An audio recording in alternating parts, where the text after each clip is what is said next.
in the second week of Ordinary Time.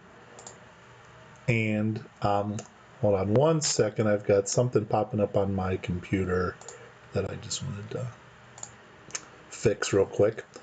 Security alerts, they come up a lot of times.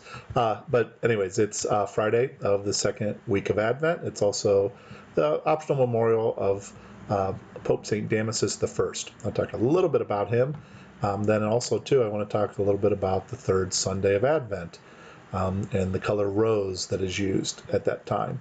Also, too, reminder for our weekend schedule that we do have confessions at St. John the Baptist from 3 to 4:15 on Saturday afternoon. And then there's Mass at 4:30 Saturday evening at St. John the Baptist.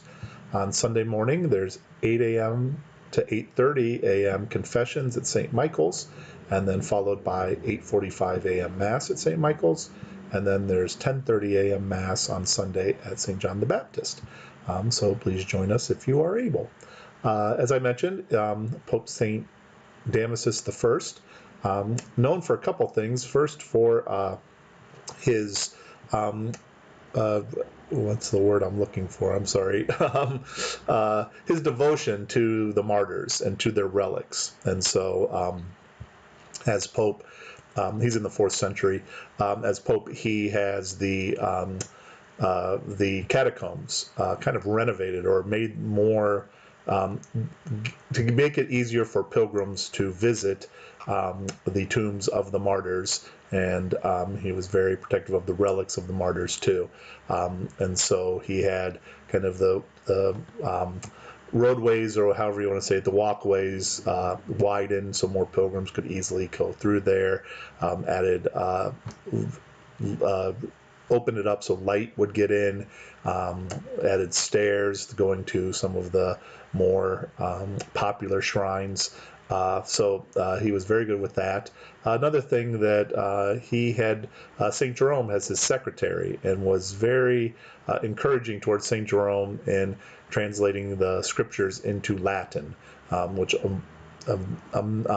eventually became the Vulgate edition of the Bible, the Latin Vulgate edition that St. Jerome is so well known for. But as Pope Damasus' secretary, that's kind of where that project, he was encouraged to and supported by Pope St. Damasus to do that. So we'll ask for Pope St. Damasus to pray for us this day.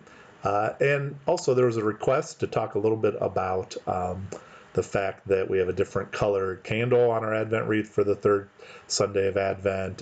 If you're at St. John's or St. Michael's, you'll see me and the deacon wearing rose-colored vestments, this different color that we use.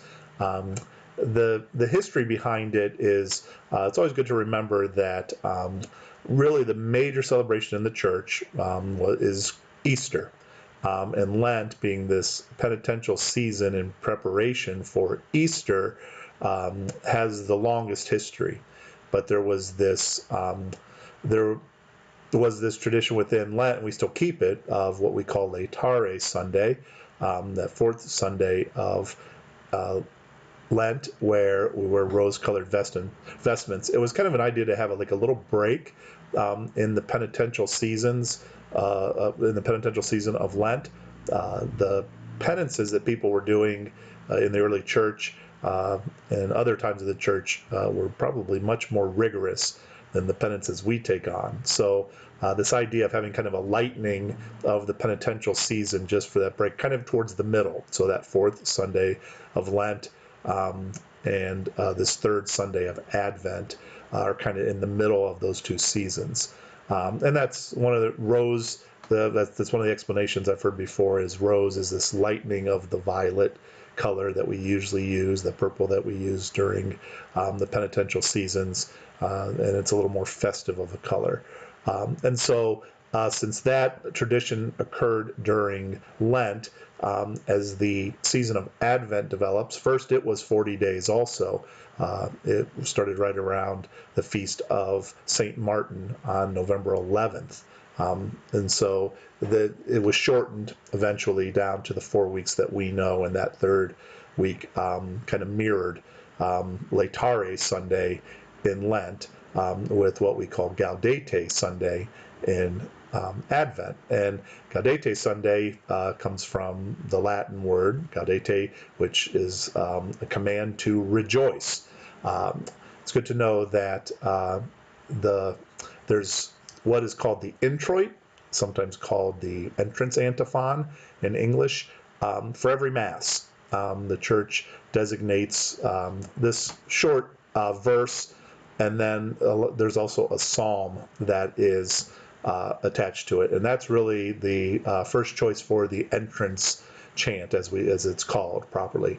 And we call these the Mass propers because they are different for each Mass. We have the things that are common within every Mass. So if you have the setting of the Kyrie, the Sanctus, the Agnus Dei, we sing those at every Mass. Then you have the Mass propers, which are unique to each Mass. So the introit, or the entrance antiphon, for that third Sunday in Latin starts with the word gaudete and is translated into English as rejoice. And it comes from, just look and see, it comes from Paul's letter to the Philippians, chapter 4, verses 4 to 5. Rejoice in the Lord always. Again, I say rejoice. Indeed, the Lord is near.